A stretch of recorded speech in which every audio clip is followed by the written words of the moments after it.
U.S. Sen. John McCain's co-author and former Senate Chief of Staff tore apart an Arizona congressman who said he agreed with a gubernatorial candidate that McCain's wife, Cindy, should not be appointed to her husband's seat if it is vacated. Mark Salter, frequently described as McCain's alter ego, berated Rep. Gosar, Arizona, on Twitter Saturday, calling him a dumbass for weighing into the conversation since McCain's seat isn't even vacant. Gosar, who has reportedly expressed interest in the appointment to McCain's seat, told Salter to piss off. The virtual brawl on social media puts into sharp focus the deep political divide within the Republican Party over McCain. McCain, 81, is battling brain cancer and is at his family retreat near Sedona with his wife and daughter, Meghan. Early Saturday, Gosar wrote on Twitter that Cindy McCain was not qualified to hold the seat and asserted that Gov. Doug Ducey or his team floated Cindy's name to see how the public would respond. That claim is false, Ducey's spokesman, Daniel Scarpinato said Saturday. More, Bennett, John McCain's wife won't get Senate appointment if I become governor.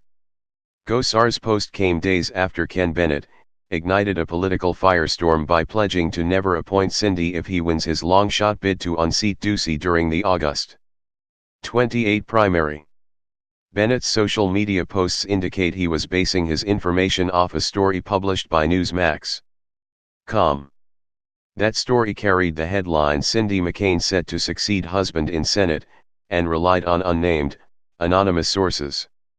The story is spreading on social media, particularly on conservative pages and groups, and is drawing heated responses by those who dislike the McCains. Gosar wrote that Ducey, who earlier in the week ripped Bennett and his pledge, would be wrong to appoint Cindy.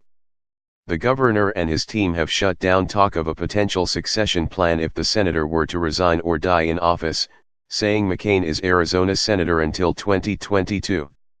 His team has called the speculation disgraceful. It is a matter of public policy, Gosar wrote. Gov. Ducey or team floated the name.